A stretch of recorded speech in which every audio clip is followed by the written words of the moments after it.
I'm sitting here today with Fátima Barros, the head of the Portuguese regulator ANACOM, and our agenda is going to be the 2020 digital agenda for Europe. So good afternoon, Fátima.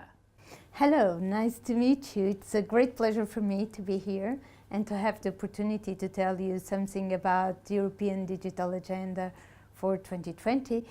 And mainly, I should say that the targets for the digital agenda were established by European Commission back in 2010. And the main idea was to promote connectivity in Europe. And therefore, there were established three main targets. The first one was to ensure basic broadband access to everybody in Europe by 2013. And this is already accomplished. The second target was to ensure fast broadband to everyone by 2020. And by fast broadband, we mean speed above 30 megabits per second.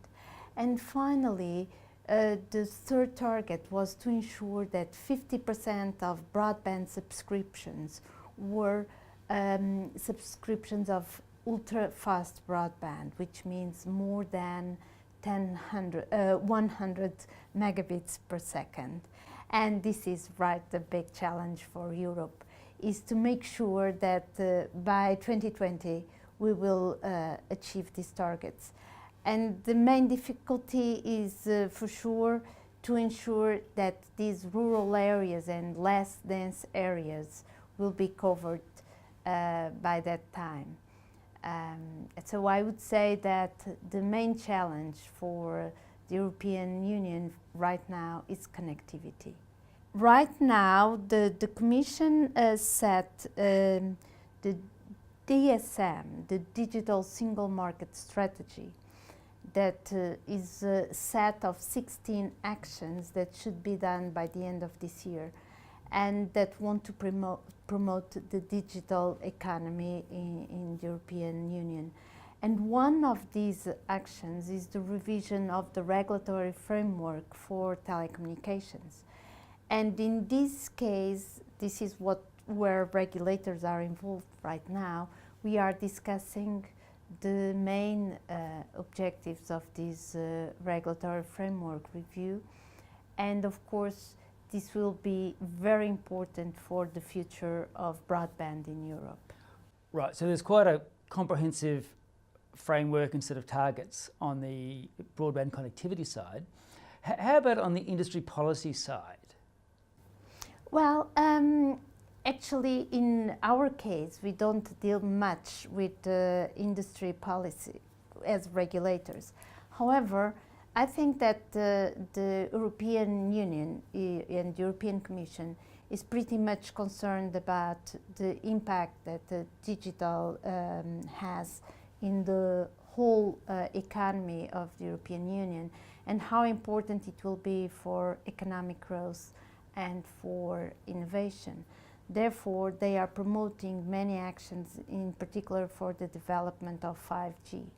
5G is probably one of the main concerns, and in this way the European Commission is establishing some partnerships with South Korea, Japan and China in order to somehow develop 5G and to be sure that by 2020 Europe will be one of the leaders in terms of 5G. And why? Because again, we understand that this will be crucial for the economy in the European Union.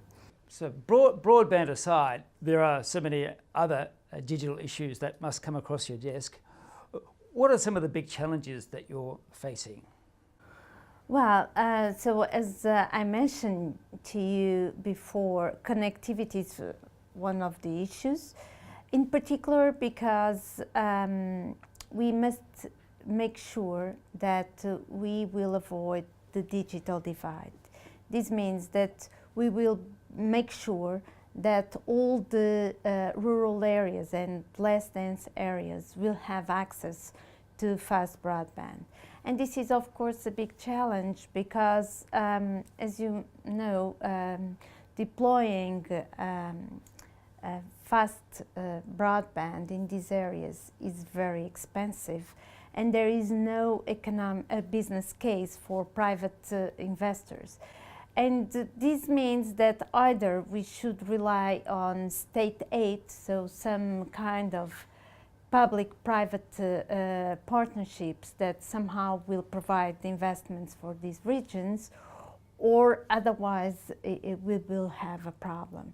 So this is in fact the big challenge. On one side, to promote investment, but at the same time making sure that we will have a competitive environment, because there is the risk that this investment can occur and you will have a kind of local monopoly that of course can be a problem.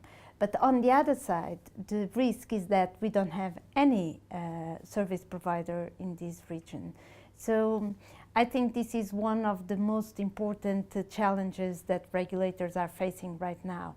Promote investment at the same time that you keep the balance with competition. Because something that we believe that is the driver for investment is for sure competition. However, these regions must be covered, and how can we ensure that this investment will indeed occur?